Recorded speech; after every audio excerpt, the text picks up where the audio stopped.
Shaitanirajim, Bismillahirrahmanirrahim, Assalamu alaikum, and a very warm welcome to World This Morning. I'm your host Hajra Sati, and I'm really happy today because I feel that when I have to commute less and there's less rush, it's a very happy day for me.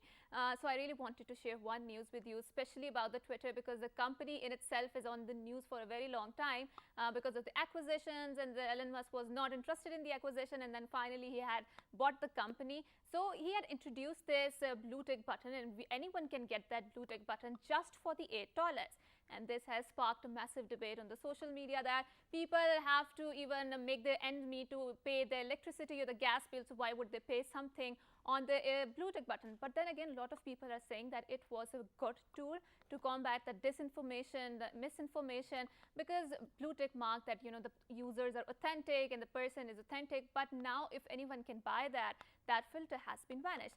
Of course, there is a lot of debate going on that, you know, people have the accessibility to get the blue tick, but then again, it's all about the semantics, right? And a lot of CEOs who have flocked onto the Twitter because it's a very influential platform, especially for the politics, are now saying goodbye to the Twitter. Why? Because they disagree with the free speech policy of the Twitter, and they say that Twitter is not complying with the very politically correct free speech policy, because anyone can say anything, and when free speech converts into the hate speech, there is a very small line with that.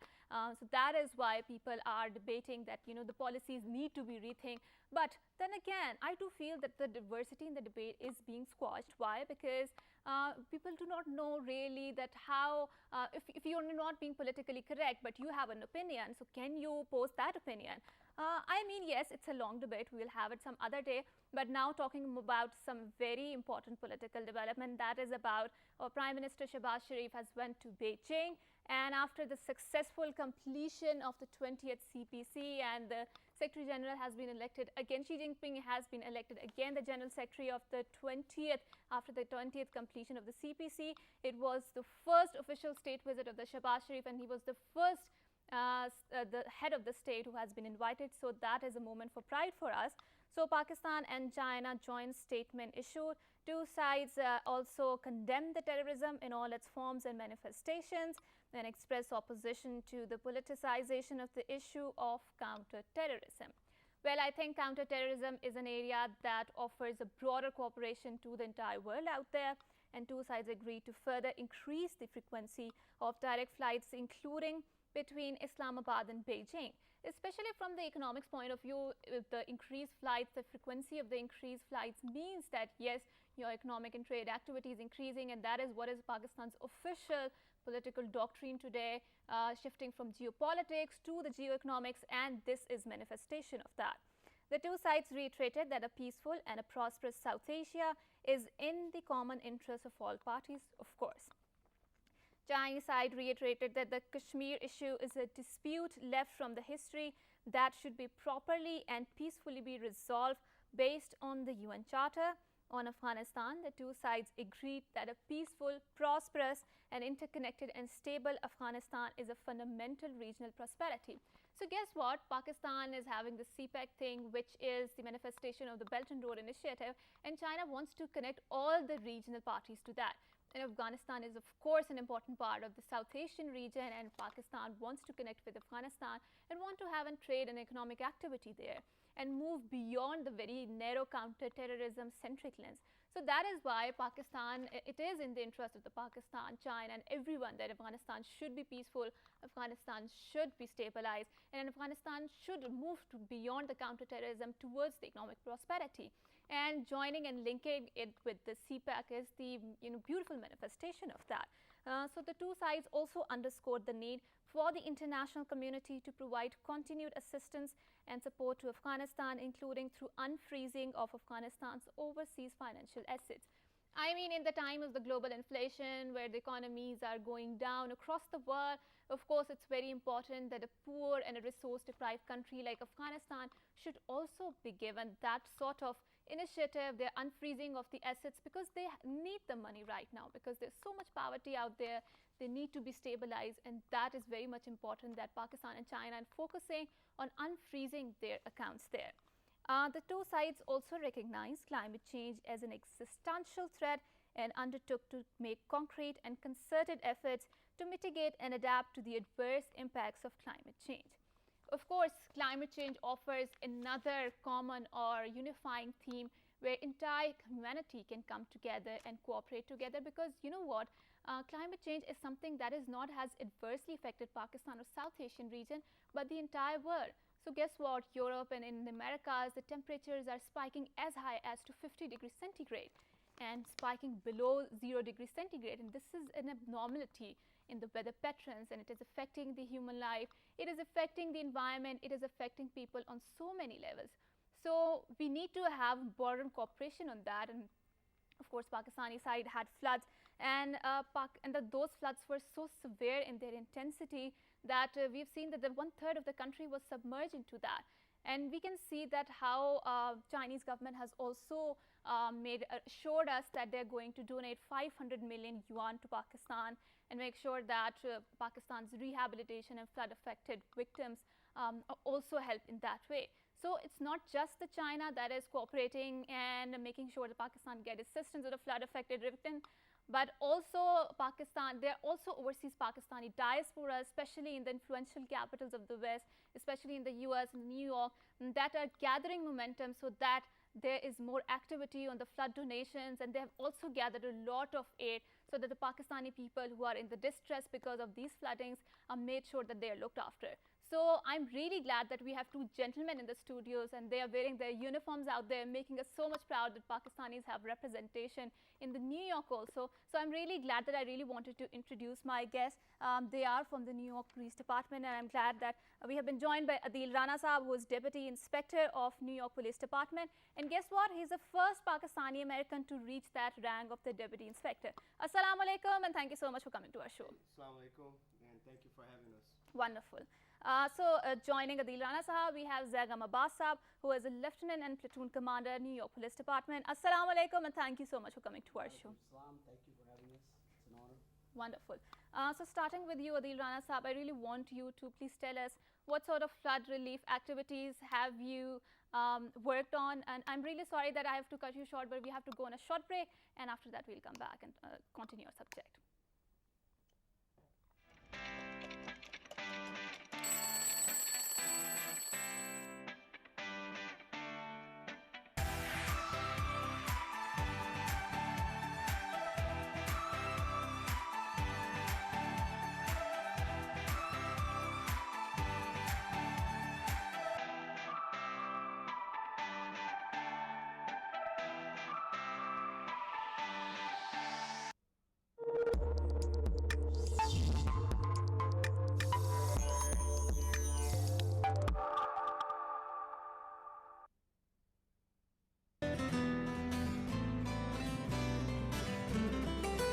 Book is life. Book is hope. And book is light for the future.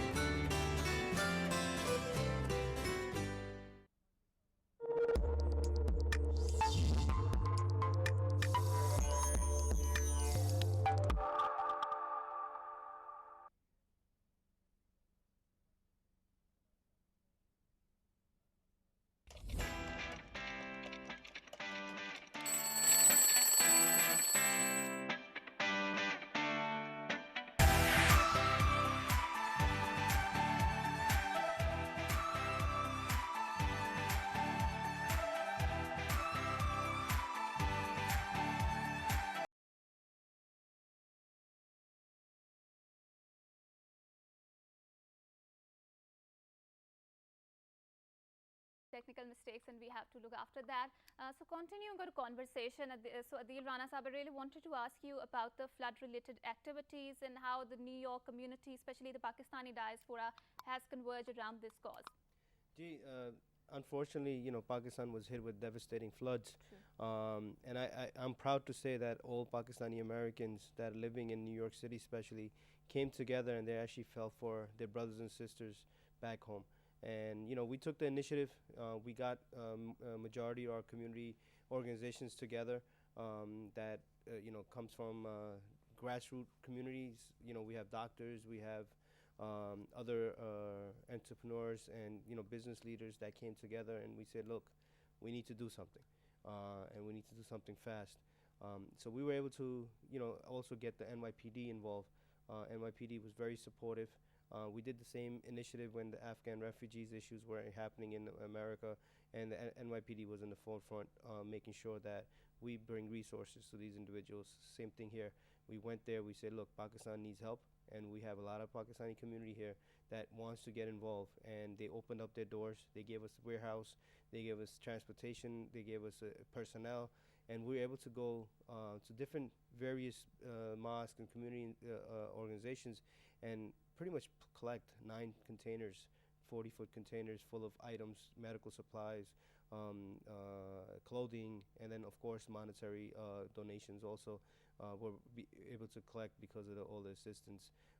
It was a good effort, and it started immediately. Like I told you, everybody felt for the people, and I always say, we're doing for individuals that we probably never met. Right. We're never going to see them, or we Right. probably will never even meet them in the future. Right. But because we feel so connected with Pakistan, our grassroots, where we come from, that we took that initiative and make sure that everybody gets the resources that they made available. Wonderful, wonderful. So coming back to Zegam, I really wanted to ask you, like your colleague here mentioned, that you did that for someone you don't even know, but that was the spirit that forced you to come together and made sure that the aid is delivered. So I really want to ask you, in which areas is that aid delivered, and have you met the people? What is the situation on the ground? We like the inspector mentioned, we collected the items already, so they're on the way. Right. Should be arriving soon. So we'll be going to Karachi, first part, and then interior Sindh. That's the area we'll try to focus on it. So we want to make sure we come back here. This is our home country, born, raised here. We went back there, and we want to be with our people. We want to help them. That's why we're coming here together, Right. and then want to meet them and help them as much as we can. Right. So coming to you, Adil, I really wanted to ask you, because migrant studies are on the rise everywhere, right? And migrants have their own sets of challenges and opportunities in their host countries. I really wanted to ask you about the diaspora there in the New York. What sort of the diaspora is there? Are they successfully integrated into their host cultures? Well, like I always say, Pakistanis like first generation immigrants, Right. and we bring a lot of talent. Right. And of course in every field we bring talent in every field, and also we have the blue collar workers, white collar workers, and people that just work in the restaurants or groceries or taxis, but they all bring some type of skills. Right. And I think when you talk about integration, I think it takes some time, Right. but because as the years have gone by, we have started to integrate really good. And Right. just to mention, just recently, New York City Mayor's office, had first time ever a senior advisor to the mayor is a Pakistani American. Wonderful. So that's a big accomplishment. And the same thing here, in the law enforcement. When I joined, it wasn't that many people, and I'm telling you, there was people that joined before me.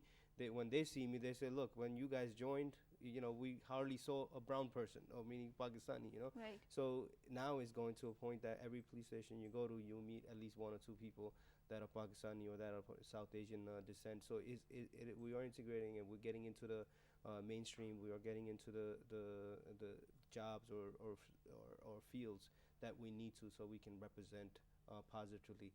Same thing here. We have an organization, which I should have mentioned before, is the NYPD Muslim Officers Society, Wonderful. which represents and gets all the Muslims in law enforcement together. Right. So we work together as one, so we can represent our culture and our religion, and of course our background. Wonderful. So I think we all were very enticed by the New York Police Department, because we have seen there's so much representation in the Hollywood series or seasons that we will always show their car and end up in combating crime there. So there are a lot of positive stereotypes attached with the South Asian community, like they're maths wizard and they're extremely talented and hardworking. But obviously after the 9/11, the environment changed and there was a rise of Islamophobia. So how is the environment there, especially in the police department, which is a sort of a government agency there, and how do you deal with that? I would like to throw this question to both of you. Well, I'll just go into it, because 9/11 was a difficult time for not only America but for the world, and a lot of communities came together Right. as one. Yes, we had issues in the Muslim community because of Islamophobia or because of other biases. But as far as if you talk about the NYPD, that's why we have an organization called Muslim Officer Society, and the Right. NYPD supports it. Look Right. at the perfect example right now. We're working for a flood in a other part of the world, and the NYPD supported it. Right. So working with the community, NYPD is there to work with every community. And trust is one thing. We build trust.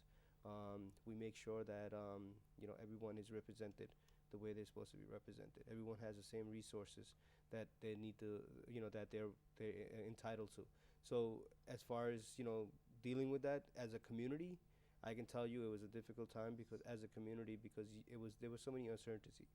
Right. Uncertainties. Not only because of NYPD, police aspect. There was other stuff going on. True. But if you talk about the police-related stuff, I'm telling you, the police department was always forefront in making sure that Muslim community is represented and protected. Wonderful. We talk about Ramadan. Since we got into this, I'll even mention that where would you have think that the NYPD headquarters you can have? We hold the Ramadan iftar. Wonderful. Annual Ramadan iftar, where we bring communities, thousands of people come into the police headquarters to break their fast. Right. Then also we do weekly Jummah prayer Wonderful. in the headquarters. So these are things that that are done that to show that the police department cares for everybody. Right. Not yes, it's because of the Muslim community that's what we're talking about. But they do work with everyone and they represent all the community. So your take on this?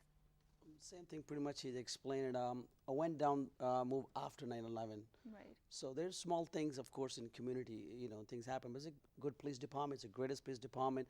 Very supportive, helping us. And a lot of us came in after 9/11 on the job. We want to help our own community, our own Muslim youth. We want to motivate them to be part of the police department. I had a good experience with them. Okay. So representing the So community. Adil Sahab, coming back to you, I really wanted to ask you that in what way is the engagement with the Pakistani diaspora, especially who are in the influential capitals around the West, their engagement with them can open up the avenues for the national development. What do you have to say on that? Well, I would like to say is that currently we have a female consul general in New York from Pakistan, Wonderful. and I think she's done amazing work. Right. Reaching out to the youth.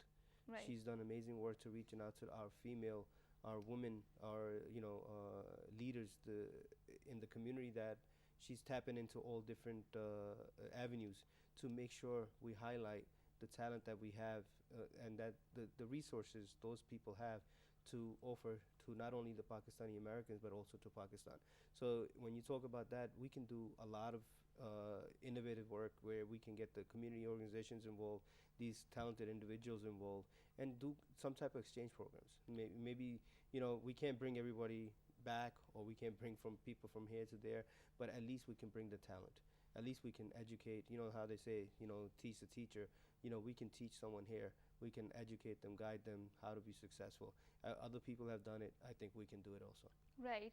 So Zagam, coming to you, if someone is interested in becoming a police like you, so what sort of criteria do that person has to go? Is it a very vigorous training that they have to go through in order to adorn the very beautiful uniform that you're wearing now? It's not that tough. It's a 6 months academy, actually. Right. So some college credits as well. You need a 60 college credits, and the age requirement as well. Okay. So you got to be under 35 years of age, and the college 60 college credits, basically 4-year college, almost to join the department. And 6 months of training. The academics there, the physical part as well. I mean, I guess it's not that part, not hard. Right. Once you're motivated, you want to help your own community, your own youth. Hopefully you motivate somebody else to Right. follow your footsteps, and you help your own community, which is great. Right. So Adil, coming back to you again, talking about the diaspora and the problems that the Pakistani diaspora that face there, what are some of the challenges that you personally faced when you went there in America? I'll be honest with you. I went to from Pakistan to America at a very young age. Going into a land you've never seen, and at that point there were not that many Pakistanis there as it is. Going into a school, I can remember I was the only Pakistani in a school, and had no knowledge of English. Okay. It was scary moments because you go into something, someone is telling you one thing and you're responding with something else. Right. But I can say that it was challenging, but again, the beauty about America is that everyone's there to help you. Right. You had resources from Wonderful. teachers to other students, and throughout the years, Right. you work hard, the doors open for you. It's the land of opportunity for that's why they call it, and they don't call it for just for no reason. Right.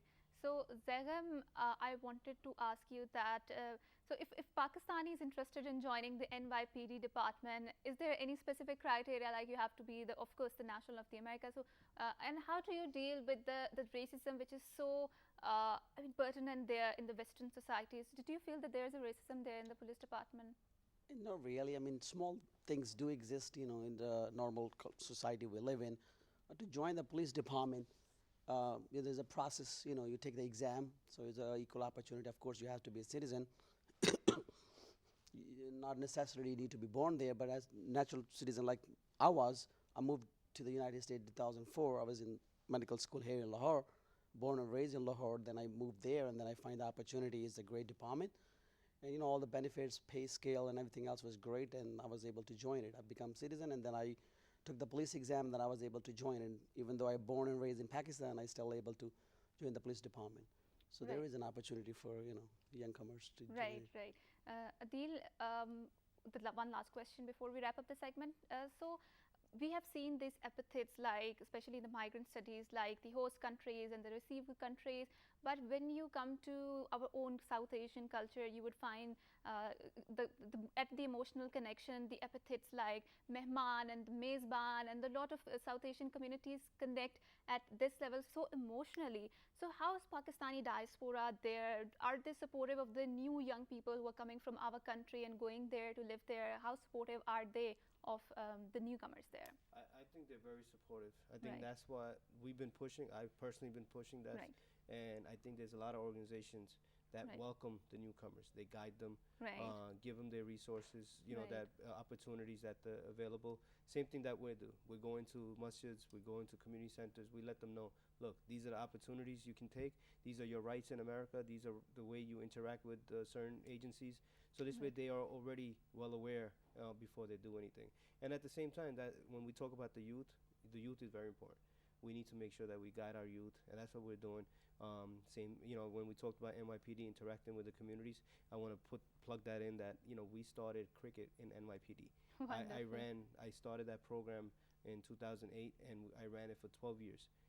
Cricket was unheard of in America. Right. But we had individuals, especially from Pakistan, Bangladesh, India, Guyana, all these countries, Right. come together every summer, and NYPD paid for everything. Wonderful. So, and they gave the opportunity to keep them out of the bad limelight, and they were able to be successful. And those individuals that I started 10, 12 years ago, they are doctors, they are lawyers, they are Right. police officers. So Right. sports is very important. And it's like sports diplomacy, right? You can True. change people's mind. True. Interacting. We talk Right. about biases. You can eliminate those biases Right. by having people interact with each other. Right. Zekam, so what sort of, because I'm pretty sure you have your own challenges adjusting in a totally different culture than from our own South Asian culture, Pakistani culture. So please walk us through your experience of how hard it was to you. And I mean, what sort of a community is America is, if anyone is interested in settling there. Of course, their passport holds a lot of power in the world and the prestige that comes with it. And everyone wants to go there. It's a beautiful country, and I welcome you with open arms. Right. When I went down there, and I have a family, of course, they have big help as well. Right. But nowadays, we have a lot of nonprofit organizations that working Pakistani-based Right. organizations. Right. We have PANI, Pakistani American Association in New York, APNA, PACE, so many nonprofit organizations. APNA, they try to help the new immigrants coming in, guide them how to get into the system, get your medical coverages and other sort of job opportunity. So those are our community organizations that are working, which is great to see that, Right. to help our own community. Right. Thank you so much, both of you, for coming to our show and for enlightening us about your experiences and about the flood-related activities. And if there is any sort of help that you want from our platform, we're always there. So once again, thank you so much for coming to our program and show. I mean, before we end, I forgot to plug one thing in. Sure, sure. All the stuff that we collected, Right. I have to give a big shout out to Turkish Airline. Wonderful. Turkish Airline was transporting all the cargo, all the items Right. for free to Wow. Pakistan. So you know, Wonderful. it really gives a lot of, that goes to partnership. Right. They cared, they listened to the people of Pakistan, and they listened to us, and they were able to help them. Wonderful, and this gives us a very beautiful message that how people, when there's a distress there, when there's a disaster there, how humanity can come together and make sure the people who are in the distress, they are being helping us. And this is how we see a beautiful face of humanity, right? Which we sometimes really forget in the cacophony of so much that is going on there. So with that, we will wrap up our segment, and I would like to say again that the Pakistani diaspora, or the diaspora community as a whole, is very influential, not just for sending back the remittances, but also they are the precursors for the diplomacy, for the lobbying for their own country, and for their invaluable contributions to the global civilization as a whole. So I hope and pray that Pakistani community keep making us proud, because they are representing us in influential capitals there, abroad, in the Middle East, and a lot of other countries. So with that, we will go on a short break, and after we come back, we're going to talk on a very interesting topic. So don't go anywhere. Thank you so much for coming.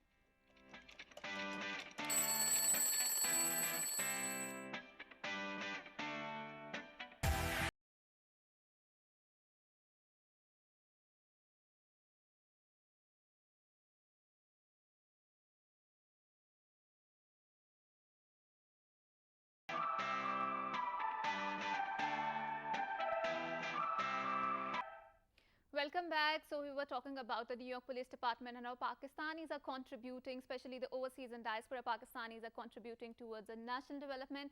So not just that, I would say that in an era of digitalization, in the era of the extreme usage of the social media, I mean, going out there playing sports, something feels like very little, and it has vanished over the period of time, but it has not completely vanished, because we have someone in the studio, two young, brilliant young women who are out there to make sure that they are empowering women in the field of sports, and not much is being done, especially in the field of sports when it comes to the women empowerment. So I would like to really introduce our two wonderful, young, brilliant kids who are super into the volleyball. So without any further ado, I would like to introduce Alisha Junaid. She happens to be the founder of Empower Sports Academy. Assalamu alaikum, Alisha, and thank you so much for coming to our show. Thank you for having me. Wonderful.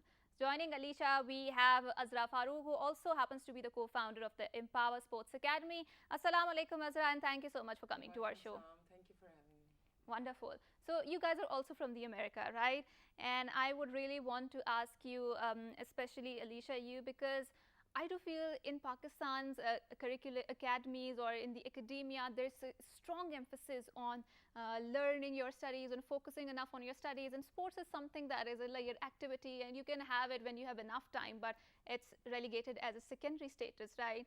So how does it feels like, because you are super active in the sports, so how do you manage this sort of criticism? Yeah, so I'm still a high school student, so this is a very relevant problem for me. Right. I try to keep both sports and academics balanced as one. I don't value one over the other. I value them both the same. Wonderful. And for me as a high school student, coming to Pakistan when I'm doing school in America, it is tough. Right. And I am having to put in a lot of work, but it's really paying off because I'm able to help out here and learn and better myself here, as well as continuing my education. And honestly, I think anyone is able to play sports and continue having a good education as long as they have the drive and the motivation to do so, because it is tough, but it's something that is doable, and you have to be able to put in the effort and the time and really get to like work on yourself in order to balance both. But I think both are very important, and I do like that there's an emphasis on academia here, Right. but I think people should also allow sports to be part of that. True, very true. Azra, we wanted to ask you about how did you come across this idea of creating an Empowering Sports Academy? What inspired you? And do you sometimes feel you want to give up because the big campaigns requires a lot of investment, a lot of efforts, there's a lot of roadblocks there? What inspires you to keep going on? And tell us about the Sports Academy. So we met in June. Wonderful. And Alicia was here in Pakistan from US, so she saw our game. It was her first time watching us, and she didn't know that before, that there is volleyball in Pakistan. So then we sit together, and she has the idea that why don't we build a place for women's only, where women can play sports and all indoor sports. And then we started thinking about it, and then we got an we built this thing in our mind that we are gonna build a place where women can play only in Pakistan, especially.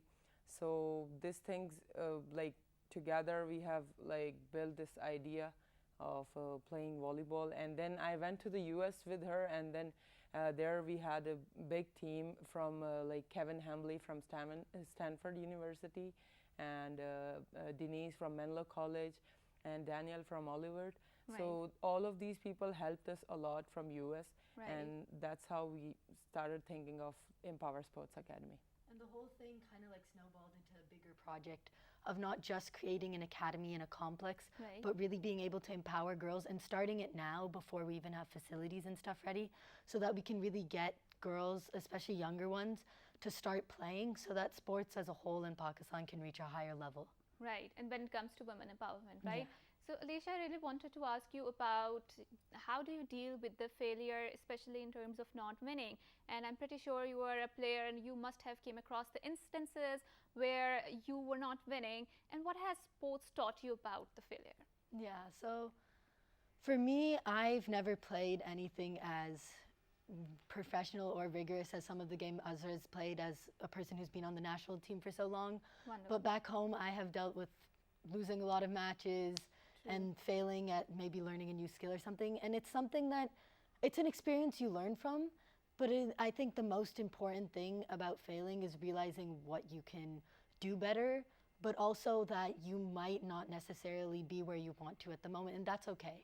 And I feel like it is very important to acknowledge your failure and not to just push it aside, because those experiences are what help us most. Because failure is in all aspects of life, and it helps us grow a lot. When we fail, even now while we're working on Empower, if we fail at instituting one idea, Right, then we can go back, see what we did wrong, right, talk to new people, see, Right. get help, and then we can try something else. Because failure, it's just growth. right. It may take a while and it may be really frustrating at the start, but I think it's something that helps you learn a lot. And I feel like people who don't fail haven't really understood many things about life. True, true. Azra, do you share the same opinion about the failure? And also, how do you manage stress? Do you feel sports is a stress reliever? Yes, I do. Sports is a stress reliever. Right. I can say that because in the beginning I have so many issues with the stress and like the environment over here. Everything is stressed over here. So when I play volleyball, I feel less stress, and like I only think about the game, not anything else. So it's, for me, it's like I am free of stress when I'm playing. Right.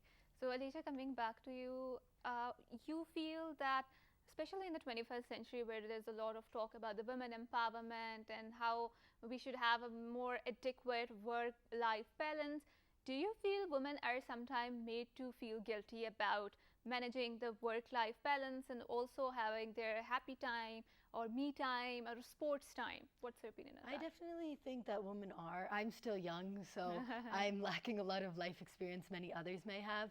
But I think a lot of women are made to feel guilty for wanting to be happy and pursue their own dreams and hobbies, especially when they have families that they're by society supposed to take care of. And I understand that they are, but I think it's always good that women should be able to do things that also make them happy. They should be able to empower themselves. They should be able to keep working once they have kids, and they should be able to honestly like do everything that is enjoyable for them. If it's to keep playing sports, then I think they should keep playing sports, because that sports in general, it's just a way to really, it helps you learn a lot about yourself.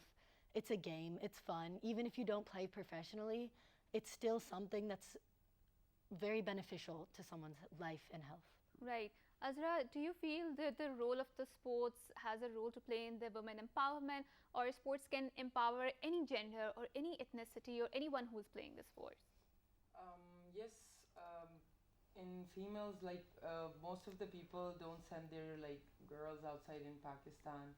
So Empower is helping all the girls to come out and play. Right. And I'm going to appeal all the parents to send their girls outside. Like my dad supported me When I was a kid, everybody was against me in family, but my dad supported me. That's why I'm here today. Right. So I'll like appeal to every family, every dad, every mother to send their kids and especially girls outside so they can come Right. and play. And that's what we are working in Empower. We're going to bring girls outside. We're going to give them chance to play. We're going to give them a good environment and build the volleyball team. Also all the other indoor sports we are working in. But our focus is right now in volleyball.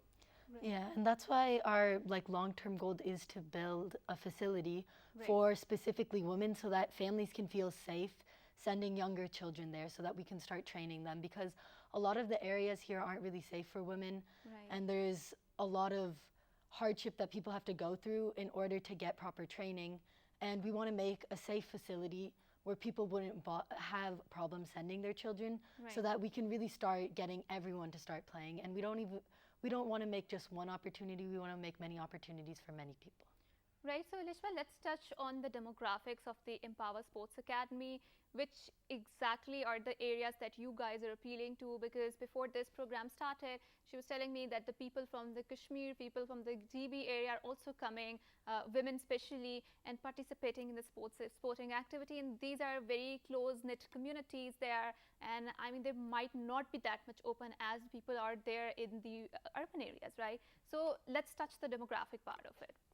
Yeah, so I don't know too much about demographics in Pakistan because I'm not from here, so I'll let Azhar take that part. I'll tell you, like some of the girls are here from Kashmir, some of the girls are here from Punjab, like they're from the north, the rural areas, and also all the girls are here for like because they love the game. It was not easy for them to come, but I will encourage those girls to come out and especially some of the players are very good at it from rural areas. Empower is going to work in those areas to bring the girls outside and give them a good facility, good training so they can become good players. Yeah, and even this past couple weeks, we've been in Islamabad, Lahore, and this weekend we're going to Karachi. We've been holding like tryouts/recruiting camps for volleyball. And our goal is to get more girls playing for department teams and start getting other departments that have men's volleyball teams to have women's volleyball teams so that the amount of players that are playing can grow and the amount of players playing at a higher level can grow. And honestly, at those camps, the two we've had so far in Islamabad and Lahore, we had so many people turn up and some people who didn't even live close to the areas, people were traveling from 2-3 hours away, and it was really inspiring to see so many people come in one place because they wanted to learn or do better and get that opportunity. Also, this will help all the girls to like become a professional volleyball player, and we will help them to go in any department and play for a department. And we are also building, like helping departments to build their teams, like Navy, Army, and Air Force, WABDA. Right. So these girls are going to get jobs when they'll become professional volleyball players. They will get jobs over there in these departments, and this job is going to like really help them in their every aspects of their life. And if anyone wants to build a department, we want to be able to help them. Like if you guys want to make a department for volleyball players, we'll help you make it. Because we want to grow the spectrum for volleyball so much greater than it is right now. And not even just volleyball. Right now we're starting there because we both play it and we know the sport, but we want to do it for all indoor sports like badminton, squash, basketball. We want to be able to empower all girls to play whatever sports they want. Right, so Alicia, you play volleyball, right? Why this particular sport? Why not some other sport? For me, volleyball is a lot more interesting than other sports. But I do love and respect all sports for what they are. But for me, volleyball, it's a very strategic game, and it's not something that you'd be able to see just by watching it. You really need to know the sport to understand the strategy and the skill level that's required. It is also a very like athletically rigorous sport. Like you have to be very physically fit, and you have to have a lot of stamina in order to play. And it requires a lot of technique. And those three aspects are like very important to me, because there's such a big mental aspect to the game and such a big physical aspect, and those two parts of the game really make it fun for me to play. Right. So Azra, please walk us through your routine. How often do you play volleyball, and what is your training routine when it comes to volleyball? So volleyball is like people think volleyball is easy. It's Right. like just you have to stand and play. So for all Hit of the the ball. people, yeah, but it's not like that. You have to be very athletic. Your Right. stamina should be good, like Alicia said. Right. So my routine is when I have to like do some work also, but my practice routine is like 5 hours a day for volleyball practice, and we have to give like 5 to 6 hours a day to the volleyball, and then you can get better in that. Wonderful. And something I noticed when I first came here is there is not a lot of proper training because most of the players that have played abroad or really played professionally are men. Right. And men's volleyball and women's volleyball, they're very different sports. So when I came here, and first I came in December and I met this girl named Kizra. She really inspired me and she was the one who brought me onto the national team in the first place. Right. And then she introduced me to Azra, and when I saw Azra, it was like a whole new moment for me because she was Right. so self-motivated and she had learned everything she needed to know about the game and really like worked to improve to a level that honestly no one can even catch up to at this point. Right, wonderful. Thank you so much, both of the ladies, for coming here, for enlightening us about the volleyball and how sports is so much empowering, not just to the women out there, but everyone who's playing sports. And again, I would like to say, in the age of the social media, when we are so much glued to our gadgets and electronic gadgets, having sports where there's an element of mobility in it is always very good. And I think we should move towards that lifestyle where sports is an integral part of our lifestyle, right? Once again, thank you so much, and we are wishing best of luck for your Empower Sports Academy. And if you need any sort of help through our platform, we are always there. So with that, we will wrap up our show and we will bid farewell. Until next time, Allah Hafiz and good morning. Thank you.